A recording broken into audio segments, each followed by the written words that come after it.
Okay students, നമ്മുടെ ഒന്നാമത്തെ ക്വസ്റ്റ്യനിലേക്ക് കടക്കുകയാണ്. നിങ്ങളുടെ മെറ്റീരിയലിലെ ക്വസ്റ്റ്യൻ നമ്പർ 1 തന്നെയാണ്. ഓക്കെ, അപ്പോൾ നോക്കൂ, നിങ്ങൾ ക്വസ്റ്റ്യൻ വായിച്ചു നോക്കാവുന്നതാണ്. ഓക്കെ, ക്വസ്റ്റ്യൻ എന്താ പറയുന്നത്? 2 ചാർജുകളുണ്ട്, -12 മൈക്രോ കൂളം, അതുപോലെ 18 മൈക്രോ കൂളം തമ്മിൽ സെപ്പറേറ്റ് ചെയ്തിരിക്കുന്നു 42 സെന്റിമീറ്റർ, അത്രയാണ് ഡിസ്റ്റൻസ്. ഓക്കെ, അപ്പൊ നമ്മൾ കണ്ടുപിടിക്കേണ്ടതാണ് -12 മൈക്രോ കൂളമിൽ നിന്നും എന്തുമാത്രം അകലെയാണ് ഈ സിസ്റ്റത്തിന്റെ നൾ പോയിന്റ്. ഓക്കെ, അപ്പൊ നിങ്ങൾ മനസ്സിലാക്കേണ്ടത് നൾ പോയിന്റ് എന്താണ് എന്നതാണ്. നോക്കിയോളൂ, നൾ പോയിന്റ് എന്ന് പറഞ്ഞാൽ ആ പോയിന്റിൽ നോക്കൂ, 2 ചാർജുകൾ ഉണ്ടെങ്കിൽ ആ 2 ചാർജുകളിലും ഫലമായിട്ടുള്ള 2 ചാർജുകളും കാരണമായിട്ടുള്ള electric field intensity, net electric field ആ പോയിന്റിൽ 0 ആയിരിക്കും. അതിനെയാണ് നമ്മൾ നൾ പോയിന്റ് എന്ന് പറയുന്നത്. Okay, null point. അപ്പൊ നോക്കൂ, 2 ചാർജുകൾ തന്നിട്ടുണ്ട്, സെപ്പറേഷൻ ഡിസ്റ്റൻസ് തന്നിട്ടുണ്ട് എങ്കിൽ നൾ പോയിന്റ് എവിടെയാണ് എന്ന് കണ്ടുപിടിക്കുന്നത് സ്ഥിരം ചോദിക്കുന്ന ചോദ്യങ്ങളിൽ പാറ്റേണുകളിൽ ഒന്നാണ്. ഓക്കെ, അപ്പൊ നോക്കൂ, നമുക്ക് ഇവിടെ കണ്ടുപിടിക്കാം. അത് എങ്ങനെയാണ്? നോക്കൂ, സ്വാഭാവികമായി നൾ പോയിന്റ് വരിക എന്നുള്ളത് മാഗ്നിറ്റ്യൂഡ് കുറഞ്ഞ അല്ലെങ്കിൽ ചെറിയ മാഗ്നിറ്റ്യൂഡുള്ള ചെറിയ ചാർജിനോട് അടുത്തായിരിക്കും സാധാരണഗതിയിൽ നൾ പോയിന്റ് വരാറുള്ളത്. ഓക്കെ, പക്ഷേ നിങ്ങൾക്ക് നോക്കൂ, ഈ ക്വസ്റ്റ്യനിൽ നൾ പോയിന്റ് ദാ ഇവിടെയാണ്. എന്തുകൊണ്ട് ഇവിടെ വന്നില്ല നൾ പോയിന്റ്? അവിടെയാണ് നിങ്ങൾ ശ്രദ്ധിക്കേണ്ടത്. ഇലക്ട്രിക് ഫീൽഡിന്റെ ഡയറക്ഷൻ നിങ്ങൾ നോക്കുക. ഓക്കെ, അപ്പൊ നോക്കൂ, നമ്മൾ പറഞ്ഞെന്താണ്? നൾ പോയിന്റ് എന്ന് പറഞ്ഞാൽ നെറ്റ് ഇലക്ട്രിക് ഫീൽഡ് 0 ആയിരിക്കണം. അതായത് ഈ പോയിന്റിൽ ഒരു ചാർജ് നിമിത്തമുള്ള ഇലക്ട്രിക് ഫീൽഡ് ഇങ്ങനെയാണെങ്കിൽ മറ്റേ ചാർജ് നിമിത്തമുള്ള ഇലക്ട്രിക് ഫീൽഡ് എങ്ങനെയായിരിക്കണം? ഇങ്ങനെ ആയിരിക്കണം. ഓക്കെ, എന്നാലേ അത് ക്യാൻസൽ ചെയ്യുകയുള്ളൂ. ഓക്കെ, അപ്പൊ നോക്കൂ, നിങ്ങൾക്കറിയാം ഇലക്ട്രിക് ഫീൽഡിന്റെ ഡയറക്ഷൻ എങ്ങനെയാ പറയുന്നത്?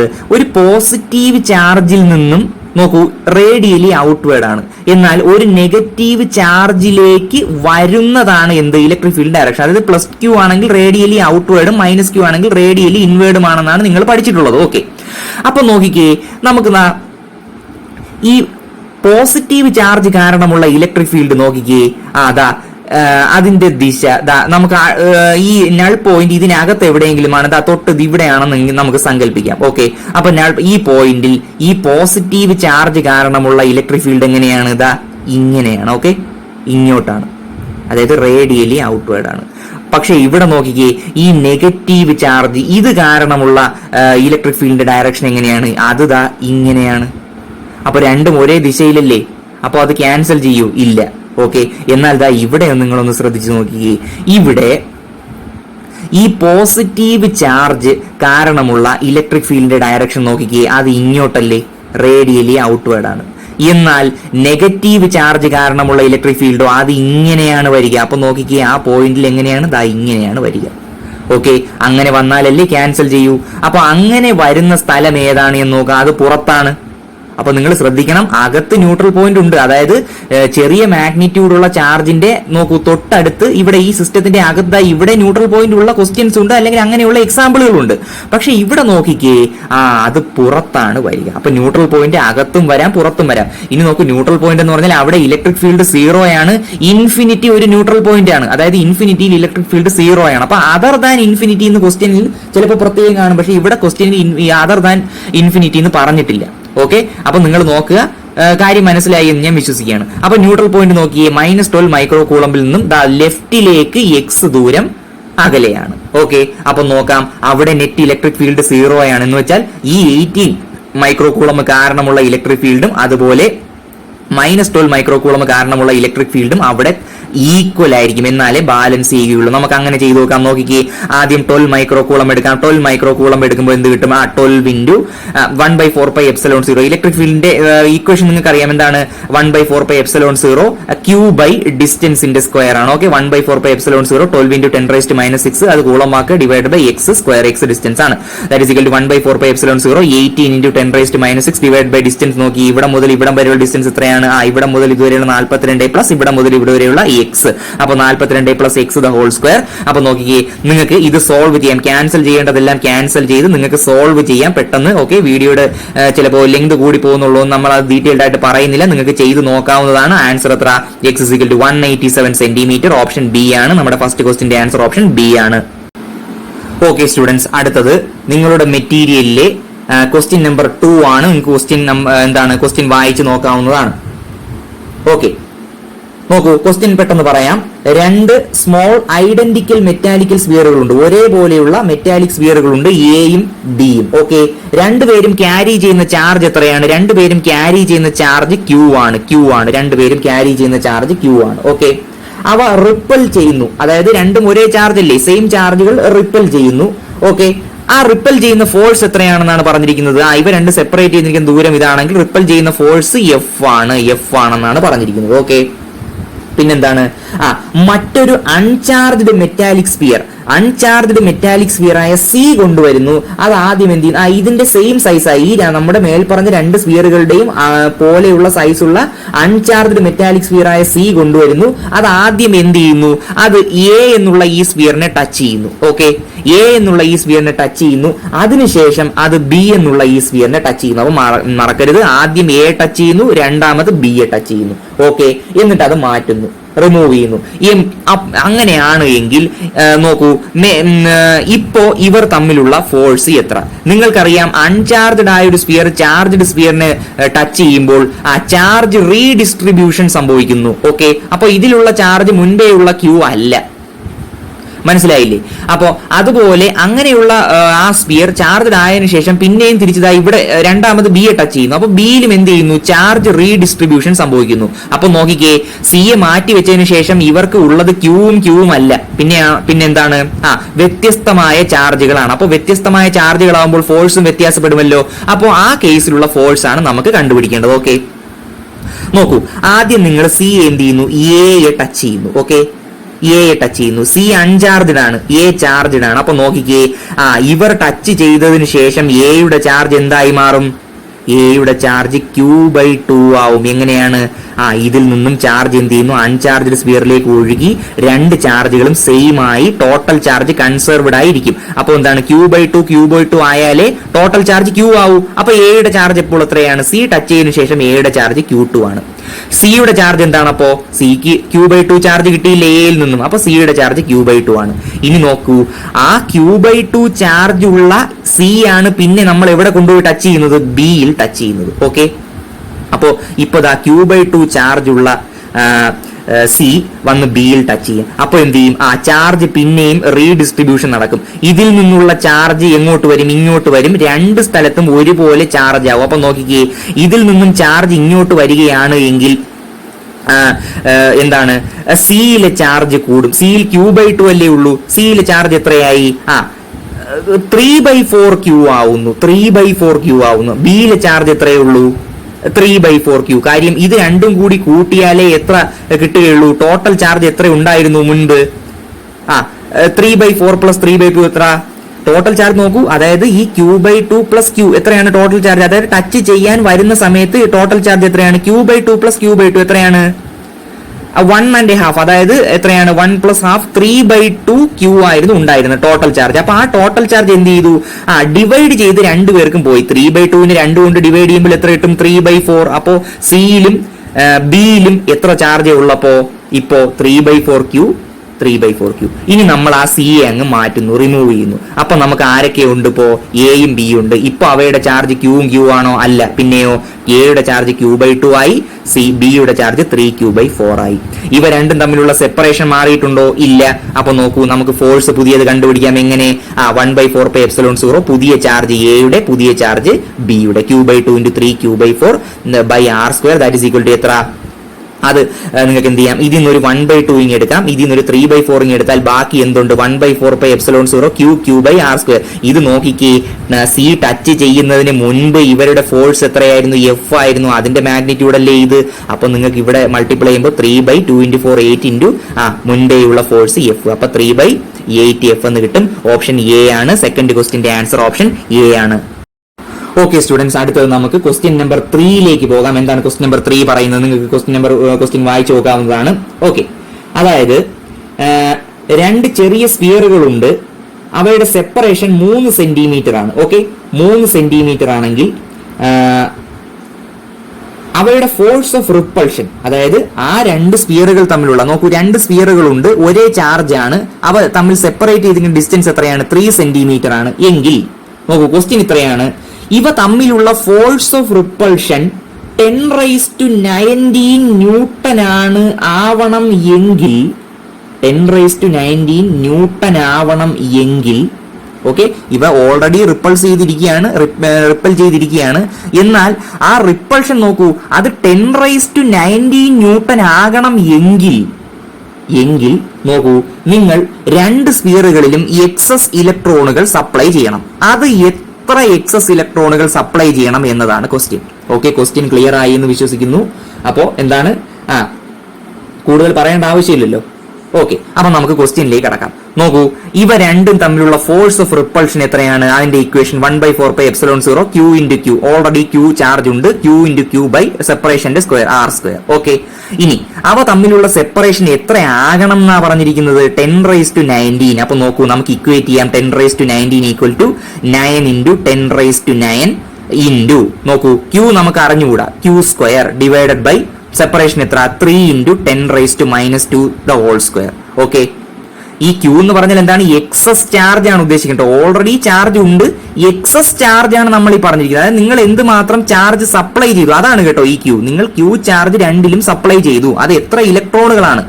നിങ്ങൾ സപ്ലൈ ചെയ്ത ചാർജ് എത്രയാണോ അതാണ് ഇതിന്റെ ചാർജ്. ഓക്കെ, അപ്പൊ മറക്കരുത്, എക്സസ് ഇലക്ട്രോൺ എന്ന് പ്രത്യേകം പറഞ്ഞിട്ടുണ്ട്. അപ്പൊ എന്താണ്? നെഗറ്റീവ് ചാർജ് ആണ് നിങ്ങൾ സപ്ലൈ ചെയ്യുന്നത്. അപ്പോൾ നിങ്ങൾ Q എമൗണ്ട് ഓഫ് ചാർജ് ഇതിനും സപ്ലൈ ചെയ്തു, Q എമൗണ്ട് ഓഫ് ചാർജ് എന്ത് ചെയ്തു? ഈ ചാർജിനും ഈ സ്പിയറിനും നിങ്ങൾ സപ്ലൈ ചെയ്തു. ഓൾറെഡി എന്താണ്? ഉണ്ട്.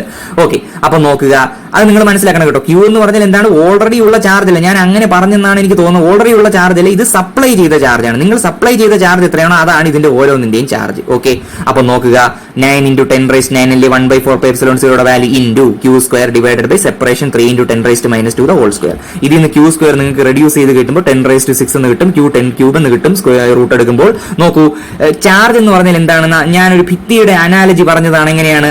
ഓരോ ബ്രിക്ക് എടുത്ത് വയ്ക്കുന്നത് പോലെയാണ് നിങ്ങൾ എന്ത് ചെയ്യുന്നത്? ഓരോ ചാർജ് എടുത്ത് ആഡ് ചെയ്താണ് ഒരു വലിയ ചാർജ് ഉണ്ടാവുന്നത്. അപ്പൊ Q എന്നുള്ള ചാർജ് ഉണ്ടാവുന്നത് എങ്ങനെയാണ്? E എന്നുള്ള ചെറിയ യൂണിറ്റ് n തവണ മൾട്ടിപ്ലൈ ചെയ്ത് അല്ലെങ്കിൽ ആഡ് ചെയ്ത് വരുമ്പോഴാണ് ഉണ്ടാവുന്നത്. നമ്മൾ കണ്ടുപിടിക്കേണ്ടതാണ് ഈ n ആണ്, എക്സസ് നമ്പർ ഓഫ് ഇലക്ട്രോൺസ്. നിങ്ങൾ എത്രമാത്രം ഇലക്ട്രോൺ ആണ് സപ്ലൈ ചെയ്തത്? അപ്പൊ n അല്ലേ കണ്ടുപിടിക്കേണ്ടത്. Q = NE, quantisation of charge എന്നാണ് പറയുന്നത്. അപ്പൊ NE = Q നമ്മൾ കണ്ടുപിടിച്ചു 10⁻⁵. അപ്പൊ n × E യുടെ വാല്യൂ 1.6 × 10⁻⁻19 കൂളമാണ്. ദാറ്റ് ഈസ് ഈക്വൽ ടു 10³ അപ്പൊ n = എത്ര? 10³ divide by 1.6 × 10⁻⁻19 that is equal to 0.625 × 10⁻22. Option അനുസരിച്ച് എന്താണ്? ഇതിനെ 3 ദശാംശം മാറ്റുമ്പോൾ 10⁻19 കിട്ടും. ഇത് ഓപ്ഷനിൽ ഉണ്ടോ നോക്ക്, ഉണ്ട്. ഓപ്ഷൻ സി ആണ്. അപ്പൊ മൂന്നാമത്തെ ക്വസ്റ്റ്യന്റെ ആൻസർ എന്താണ്? ഓപ്ഷൻ സി ആണ്. വളരെ പ്രധാനപ്പെട്ട ക്വസ്റ്റ്യൻ ആണ്, നിങ്ങൾ ഒന്നുകൂടി നോക്കുക. ഈ Q എന്താണ്? എക്സസ് ചാർജ് ആണ്. ഞാൻ ആൾറെഡി ഉള്ള ചാർജ് എന്നായിരിക്കും ചിലപ്പോൾ പറഞ്ഞത്, പെട്ടെന്ന് മാറിപ്പോയതായിരിക്കാം. നിങ്ങൾ സപ്ലൈ ചെയ്യുന്ന ചാർജ് എത്രയാണോ അതാണ് ഈ Q. ഓക്കെ, മറക്കരുത്, സപ്ലൈ ചെയ്യുന്ന ചാർജ് ആണ് ഇതിന്റെ ചാർജ്. ഓക്കെ, അപ്പോൾ മൂന്നാമത്തെ ക്വസ്റ്റ്യന്റെ ആൻസർ എന്താണ്? ഓപ്ഷൻ സി ആണ്. ഓക്കെ, നിങ്ങളുടെ മെറ്റീരിയലിലെ 10ാമത്തെ ക്വസ്റ്റ്യൻ ആണ്, നിങ്ങൾക്ക് വായിച്ചു നോക്കാവുന്നതാണ്.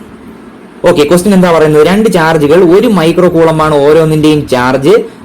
ഓപ്പോസിറ്റ് പൊളാരിറ്റിയാണ്, അതായത് ഒന്ന് പോസിറ്റീവ് ഒന്ന് നെഗറ്റീവ് ആണ്. സെപ്പറേഷൻ ഡിസ്റ്റൻസ് 0.02 മീറ്റർ ആണ്. ഓക്കെ, അപ്പൊ നോക്കൂ, the force acting on another 1 microcoulomb charge placed at the midpoint of the line joining the two charges. അതായത് നോക്കൂ, 2 മൈക്രോകൂളം ചാർജസ് ആണ്, ഒന്ന് പോസിറ്റീവ് ഒന്ന് നെഗറ്റീവ് ആണ് എങ്കിൽ ഇവിടെ ഒരു ചാർജ്, അതായത് ഈ ലൈൻ സെപ്പറേഷൻ ലൈനിന്റെ മിഡ് പോയിന്റിൽ ഒരു ചാർജ് പ്ലേസ് ചെയ്താൽ അതിന്റെ മാഗ്നിറ്റ്യൂഡ് എത്ര എന്നാണ് ക്വസ്റ്റ്യൻ. ഓക്കെ, അതിന്റെ എന്താണ്? ചാർജ് പ്ലേസ് ചെയ്താൽ അതിൽ ആക്ട് ചെയ്യുന്ന ഫോഴ്സ് എത്രയാണ് എന്നാണ് ക്വസ്റ്റ്യൻ. ഈ ചാർജിൽ ആക്ട് ചെയ്യുന്ന മിഡ് പോയിന്റിൽ എന്ത് ചെയ്യുന്നു? മറ്റൊരു 1 മൈക്രോ കൂളംബ് ചാർജ് പ്ലേസ് ചെയ്താൽ ഇതിൽ ആക്ട് ചെയ്യുന്ന, ഈ മിഡ് പോയിന്റിൽ പ്ലേസ് ചെയ്ത ഈ ചാർജിൽ ആക്ട് ചെയ്യുന്ന ഫോഴ്സ് ആണ് ചോദിച്ചിരിക്കുന്നത്. അപ്പൊ നോക്കിക്കേ, ഫോഴ്സ് എങ്ങനെ കണ്ടുപിടിക്കാം നിങ്ങൾക്ക്? ഇതിപ്പോ ഇതിന്റെ അതായത് ഈ ഫീൽഡുകളുടെ ഈ പോയിന്റിൽ ആക്ട് ചെയ്യപ്പെടുന്ന ഫോഴ്സുകളുടെ ഡയറക്ഷൻ അനുസരിച്ച് നമുക്ക് എന്ത് ചെയ്യാൻ പറ്റും? ആഡ് ചെയ്യണോ സബ്ട്രാക്ട് ചെയ്യണോ എന്നൊക്കെ മനസ്സിലാക്കാൻ പറ്റുകയുള്ളൂ. അപ്പൊ നോക്കിക്കേ, നമുക്ക് ആദ്യം ഈ 1 മൈക്രോ കൂളംബ് കാരണം ഇതിലുള്ള ഫോഴ്സ് കണ്ടുപിടിക്കാം. അതിന് ഡയറക്ഷൻ നോക്കിക്കേ, ഇങ്ങനെയല്ലേ? ഇലക്ട്രിക് ഫീൽഡിന്റെ ഡയറക്ഷൻ പോലെ ഇങ്ങനെയാണ്. ഓക്കെ, പോസിറ്റീവിൽ നിന്ന് ഇങ്ങോട്ടാണ്. ഇനി -1 മൈക്രോ കൂളംബ് കാരണമുള്ളതോ അത് ഇങ്ങനെ തന്നെയാണ്. അപ്പൊ ഇവിടെ എന്ത് ചെയ്യും? ഫോഴ്സുകൾ യഥാർത്ഥത്തിൽ ആഡ് ചെയ്യപ്പെടുകയാണ് ചെയ്യുക. ഓക്കെ, അത് മറക്കരുത്. ഇനി മിഡ് പോയിന്റിലാണ്. അപ്പോൾ ഡിസ്റ്റൻസ് എത്രയാണ് ഓരോ ചാർജിൽ നിന്നും ഇവിടെയുള്ള 1 മൈക്രോ കൂളമ്പിന്? 0.02 മീറ്ററിന്റെ പകുതിയല്ലേ? 0.01 മീറ്റർ. ഇനി നമുക്ക് ചെയ്തു നോക്കാം. ആദ്യം ഈ 1 മൈക്രോ കൂളമ്പ് കാരണമുള്ള ഫോഴ്സ്.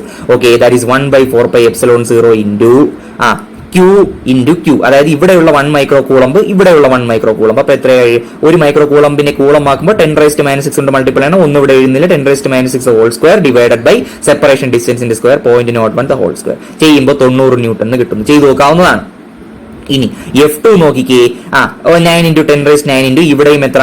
1 × 10⁻⁻6 ഇൻറ്റു 1 × 10⁻⁻6. അപ്പോൾ 2 10⁻⁻6 അതിന്റെ whole square divided by separation distance 0.1 അതിന്റെ square. That is equal to ഇവിടെയും എത്ര കിട്ടി? 90 ന്യൂട്ടൺ എന്ന് കിട്ടി. ഓക്കെ, അപ്പൊ ടോട്ടൽ ഫോഴ്സ് എന്ത് ചെയ്യണം? ആഡ് ചെയ്താൽ പോലെ. F1 + F2 എത്ര?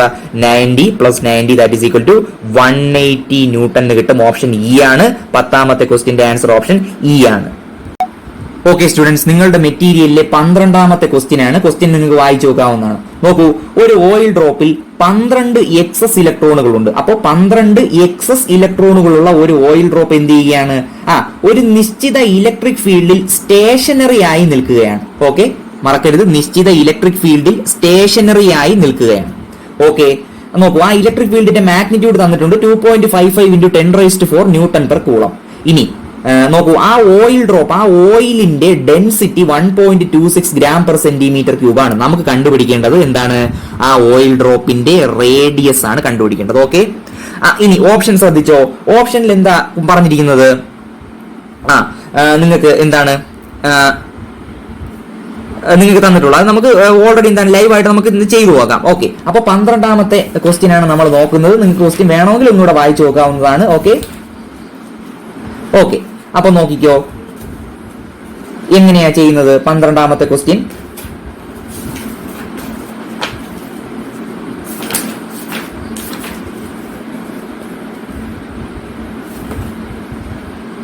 ഓക്കെ, അപ്പൊ നോക്കൂ, ഒരു എന്താണ് ഈ ഓയിൽ ഡ്രോപ്പ് എന്താണ്? സ്റ്റേഷനറി ആയി നിൽക്കുകയാണ്. എവിടെ? ഒരു ഇലക്ട്രിക് ഫീൽഡ്. അപ്പൊ നോക്കിക്കേ, അതിനർത്ഥം എന്താണ്? ഈ ഓയിൽ ഡ്രോപ്പിനെ ഗ്രാവിറ്റി പിടിച്ചിങ്ങനെ താഴേക്ക് വലിക്കുന്നുണ്ട്. എന്നാൽ ഇലക്ട്രിക് ഫീൽഡ് അതിനെ ബാലൻസ് ചെയ്തുകൊണ്ട് QE എന്നുള്ള ഫോഴ്സും കൊടുക്കുന്നുണ്ട്. അത് ബാലൻസ്ഡ് ആയി ഇരുന്നാൽ മാത്രമേ എന്ത് ചെയ്യൂ? ആ ഓയിൽ ഡ്രോപ്പ് എവിടെ നിൽക്കുകയുള്ളൂ? നമ്മുടെ സ്റ്റേഷനറി ആയി നിൽക്കുകയുള്ളൂ ഈ ഇലക്ട്രിക് ഫീൽഡിൽ. ഓക്കെ, അതിനപ്പോ നമുക്ക് എന്ത് ചെയ്യാം? രണ്ട് ഫോഴ്സുകളും തുല്യമായാലല്ലേ ബാലൻസ്ഡ് ആയി അത് നിൽക്കുകയുള്ളൂ. അപ്പോൾ ഇലക്ട്രിക് ഫീൽഡ് കൊടുക്കുന്ന force QE that is equal to mg gravitational force. ഇനി നിങ്ങൾക്കറിയാം നമ്മൾ അല്ലേ കണ്ടുപിടിക്കേണ്ടത്? ആണ് നമുക്ക് കണ്ടുപിടിക്കേണ്ടത്. ഓക്കെ, അപ്പൊ നോക്കിക്കേ, എങ്ങനെ ഇതിനകത്ത് വരുത്താം? നോക്കൂ, ഇതൊരു സ്പെറിക്കൽ ഡ്രോപ്പ് അല്ലേ? അതിന്റെ വോളിയം എത്രയാണ്? 4/3 πr³ ആണ്. റേഡിയസ് 6 ആണ് എങ്കിൽ നോക്കൂ, വോളിയം ഇൻറ്റു ഡെൻസിറ്റി അല്ലേ മാസ്. അപ്പൊ മാസിന് പകരം നമുക്ക് ഇങ്ങനെ കൊടുത്തുകൂടെ? 4/3 πr³ ഇൻറ്റു റോ എന്ന് പറഞ്ഞാൽ എന്താണ്? ആ ഓയിലിന്റെ ഡെൻസിറ്റി എല്ലാം നമുക്കുണ്ട്. ഇൻറ്റു ജി അറിയാം. ഇനി Q അറിയാം. എന്താണ്? എക്സസ് ഇലക്ട്രോണുകൾ എത്ര? 12 എക്സസ് ഇലക്ട്രോണുകൾ എന്ന് കൊടുത്തിട്ടുണ്ട്. ഓക്കെ, അപ്പൊ നോക്കിക്കേ, അപ്പൊ 4/3 πr³ into ρg that is equal to QE. ഇതിന് r³ എങ്ങനെ എഴുതാം? ഇതെല്ലാം നമ്മൾ ഇങ്ങനെ താഴെ എടുക്കുന്നു. ഓക്കെ, എന്നിട്ട് എന്ത് ചെയ്യുന്നു? r³ അല്ലേ? അപ്പൊ നോക്കിക്കോ, അപ്പൊ Q എന്താണ്? 3QE divided by 4/3 π ρg. ഇതിന്റെ 1/3 റൈസ് ടു 1/3 എടുക്കുമ്പോൾ 6 കിട്ടില്ലേ? കിട്ടും. ഇനി നിങ്ങൾ ചെയ്യേണ്ടത് അടുത്ത സ്റ്റെപ്പിൽ നിങ്ങൾ സ്വന്തമായിട്ട് ചെയ്യേണ്ടതാണ്. 12 എക്സസ് ഇലക്ട്രോണുകൾ അല്ലേ ഉള്ളത്? അപ്പൊ ചാർജ് എത്രയാണ്? 12 × E ആണ്. നമ്മൾ കഴിഞ്ഞൊരു ക്വസ്റ്റിന് ചെയ്തതുപോലെ Ne അല്ലേ ചാർജ്? അപ്പൊ 12 × E. അപ്പൊ ഇവിടെ എന്ത് കൊടുക്കണം? 12E കൊടുക്കണം. ഇയുടെ വാല്യൂ നിങ്ങൾക്കറിയാം 1.6 × 10⁻⁻19 ജൂൾ എന്നാണ്. അപ്പോൾ ഈ ഇലക്ട്രിക് ഫീൽഡ് E ആണ്. ഓക്കെ, ഈ എന്നുള്ള ഇലക്ട്രിക് ഫീൽഡ് ആണ്. നിങ്ങൾക്ക് അതിന്റെ വാല്യൂ തന്നിട്ടുണ്ട്, റോ തന്നിട്ടുണ്ട്, ജിയുടെ വാല്യൂ നിങ്ങൾക്കറിയാം, Q നമ്മൾ ഇങ്ങനെ കണ്ടുപിടിച്ചു. അപ്പൊ ചെയ്യുമ്പോൾ നിങ്ങൾക്ക് 9.8 × 10⁻⁻4 മില്ലിമീറ്റർ എന്ന് കിട്ടും. ഓപ്ഷൻ ബി ആണ്.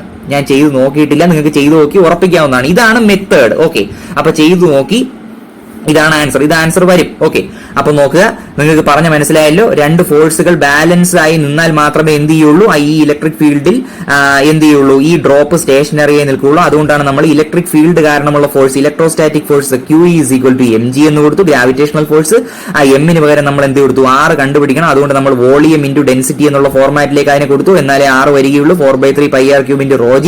അതിൽ നിന്ന് r³ നമ്മൾ എഴുതുന്നു. നോക്കൂ, ഫൈനൽ സ്റ്റെപ്പിന് മുമ്പ് നമ്മൾ ഈ 12 എക്സസ് ഇലക്ട്രോണുകൾ എന്ന് പറയുന്നത് പറയുന്നു. അപ്പൊ 12 ഇ ആണ്.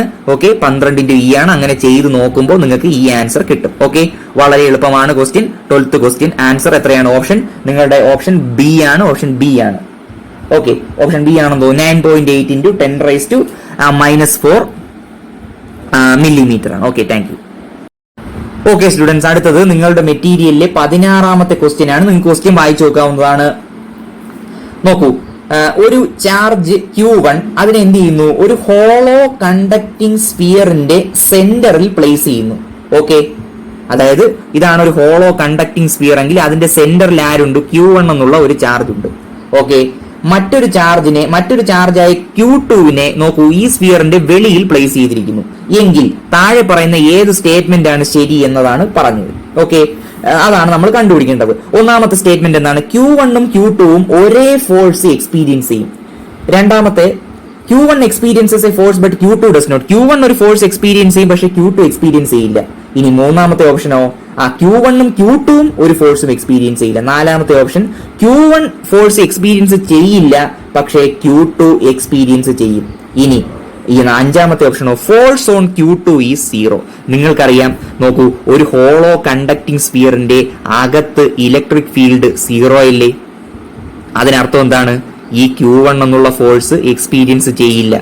Q1 എന്നുള്ള ചാർജ് ഒരു ഫോഴ്സ് എക്സ്പീരിയൻസ് ചെയ്യില്ല. നിങ്ങൾക്ക് സംശയം ഉണ്ടെങ്കിൽ ഹോളോ കണ്ടക്ടിങ് സ്ഫിയറിന്റെ തിയറി എടുത്ത് നോക്കാവുന്നതാണ്. അകത്തെ പോയിന്റിൽ അകത്തെ എല്ലാ പോയിന്റുകളിലും ഈ 0 ആണ്. ഇനി പുറത്തുള്ള പോയിന്റിലോ ഫോഴ്സ് എക്സ്പീരിയൻസ് ചെയ്യും. കാര്യം ഈ ചാർജുകളെല്ലാം കാരണം എന്താണ്? ഒരു പ്രത്യേക ഡിസ്റ്റൻസ് അകലെയുള്ള ഒരു പോയിന്റിലുള്ള ഇലക്ട്രിക് ഫീൽഡിന്റെ ഇക്വേഷൻ നിങ്ങൾ പഠിച്ചാണ്. ഇലക്ട്രിക് ഫീൽഡ് അവിടെ ഉണ്ട്. അത് എന്ന് വെച്ചാൽ Q2 എന്നുള്ള ഈ ചാർജ് ഒരു ഫോഴ്സ് എക്സ്പീരിയൻസ് ചെയ്യും. ഓക്കെ, അങ്ങനെയുള്ള ഓപ്ഷൻ ഏതാണ്? ഓപ്ഷൻ ഡി അല്ലേ? Q1 എക്സ്പീരിയൻസ് ചെയ്യില്ല, പക്ഷെ Q2 ഫോഴ്സ് എക്സ്പീരിയൻസ് ചെയ്യും. ഓപ്ഷൻ ഡി ആണ്. 16ാമത്തെ ക്വസ്റ്റ്യൻ ഒരു തിയററ്റിക്കൽ ക്വസ്റ്റ്യൻ ആണ്. ഓപ്ഷൻ ഡി ആണ്. ഓക്കെ സ്റ്റുഡൻസ്, അടുത്തത് നിങ്ങളുടെ മെറ്റീരിയലിലെ 18ാമത്തെ ക്വസ്റ്റ്യൻ ആണ്. ക്വസ്റ്റ്യൻ നല്ല വാല്യൂ ഉള്ള ഒരു ക്വസ്റ്റ്യൻ ആണ്. ഓക്കെ, നല്ല മൂല്യമുള്ള ഒരു ക്വസ്റ്റ്യൻ ആണ് 18ാമത്തെ ക്വസ്റ്റ്യൻ. ഓക്കെ, അപ്പൊ നിങ്ങൾക്ക് ക്വസ്റ്റ്യൻ ഒന്ന് വായിച്ചു നോക്കാവുന്നതാണ്. ഓക്കെ, ശരി. അപ്പൊ നോക്കൂ, ക്വസ്റ്റ്യൻ എന്താ പറയുന്നത്? രണ്ട് ഐഡന്റിക്കലി ചാർജ്ഡ് സ്പിയേഴ്സ്, ഒരേപോലെ ചാർജ് ചെയ്ത സ്പിയേഴ്സ് എന്ത് ചെയ്യുന്നു? ഈക്വൽ ലെങ്തുകളുള്ള സ്പ്രിങ്ങുകളിൽ എന്ത് ചെയ്യുന്നു? സസ്പെൻഡ് ചെയ്യപ്പെട്ടിരിക്കുന്നു. ഐഡന്റിക്കൽ ചാർജ് ആണ്. നോക്കൂ, ഇവ സസ്പെൻഡ് ചെയ്യുമ്പോൾ ഐഡന്റിക്കൽ ചാർജ് ആകുമ്പോൾ റിപ്പൽ ചെയ്യും. അപ്പൊ നോക്കൂ, റിപ്പൽ ചെയ്ത് ഇവർ എന്ത് ചെയ്യും? ഈ ഒരു കോൺഫിഗറേഷൻ അറ്റൈൻ ചെയ്യും. ഓക്കെ, അപ്പൊ നോക്കൂ, ഇവ രണ്ടും തമ്മിലുള്ള ആംഗിൾ 30 ഡിഗ്രി എന്നാ പറയുന്നത്. 30 ഡിഗ്രി, രണ്ടും തമ്മിലുള്ള ആംഗിൾ 30 ഡിഗ്രി. ഓക്കെ, അത് തീറ്റയായിട്ട് നമ്മൾ എടുക്കില്ല, 30 ഡിഗ്രി എന്ന് മനസ്സിലിരിക്കട്ടെ. ഓക്കെ, അപ്പൊ നോക്കൂ, ഇതിപ്പോ എന്താണ്? എയറിലാണ് ഈ സംഭവങ്ങളൊക്കെ നടക്കുന്നത്. ഇനി നോക്കൂ, നിങ്ങൾ ഇവയെ സസ്പെൻഡ് ചെയ്തിരിക്കുന്നത് ഒരു ലിക്വിഡിലാണ്. ആ ലിക്വിഡിന്റെ ഡെൻസിറ്റി 0.8 gram/cm³ എന്നാണ് പറഞ്ഞിരിക്കുന്നത്. ഓക്കെ, അങ്ങനെ സസ്പെൻഡ് ചെയ്യുമ്പോഴും ഈ ആംഗിൾ അതേ ആംഗിൾ തന്നെ നിങ്ങൾക്ക് ലഭിക്കുന്നു. ഓക്കെ, എന്ന് വെച്ചാൽ എന്താണ്? റിപ്പൽ ചെയ്യുന്നത് ഈ 30 ഡിഗ്രിയിൽ തന്നെ ആയിരിക്കും. ഓക്കെ, ഇനി ഈ സ്പിയറിന്റെ മെറ്റീരിയലിന്റെ ഡെൻസിറ്റി 1.6 gram/cc ആണ്. ഈ സ്പിയറിന്റെ മെറ്റീരിയലിന്റെ ഡെൻസിറ്റി, ഈ സ്പിയറിന്റെ മെറ്റീരിയൽ എന്താണോ അതിന്റെ ഡെൻസിറ്റി, സ്പിയറിന്റെ ഡെൻസിറ്റി 1.6 gram/cc ആണ്. ഈ 0.8 എന്താണ്? നിങ്ങൾ ഒരു ലിക്വിഡിൽ ഇമ്മേഴ്സ് ചെയ്യുകയാണെങ്കിൽ ആ ലിക്വിഡിന്റെ ഡെൻസിറ്റിയാണ് ഈ പറഞ്ഞിരിക്കുന്നത്. ഓക്കെ, എങ്കിൽ നമ്മൾ കണ്ടുപിടിക്കേണ്ടത് എന്താണ്? ലിക്വിഡിന്റെ ഡൈ ഇലക്ട്രിക് കോൺസ്റ്റന്റ് ആണ്. നിങ്ങൾ പഠിച്ചിട്ടുള്ളതാണ് എന്ത്? ഒരു പ്രത്യേക മീഡിയത്തിലാണെങ്കിൽ 1/4πε0 എന്നുള്ളത് എന്തായി മാറും? 1/4πε എന്നായി മാറും. അതായത് ε0 എന്നാണ് യഥാർത്ഥത്തിൽ വരുന്നത്. ആ εrനെയാണ് നിങ്ങൾ റിലേറ്റീവ് പെർമിറ്റിവിറ്റി അല്ലെങ്കിൽ ഡൈ ഇലക്ട്രിക് കോൺസ്റ്റന്റ് എന്ന് വിളിക്കുന്നത്. ഓക്കെ, ശരി. അപ്പോൾ അതിനു മുമ്പ് നമുക്ക് കുറച്ച് കാര്യങ്ങൾ ചെയ്തു നോക്കേണ്ടതുണ്ട്. ഓക്കെ, അപ്പൊ നോക്കിക്കോ, ഇതാണ് നിങ്ങളുടെ സ്പിയർ. ഓക്കെ, നോക്കൂ, ഇതിങ്ങനെ സസ്പെൻഡ് ചെയ്തിരിക്കുകയല്ലേ? അപ്പോൾ ഈ സ്ട്രിങ്ങിലെ ടെൻഷൻ T ആണ്.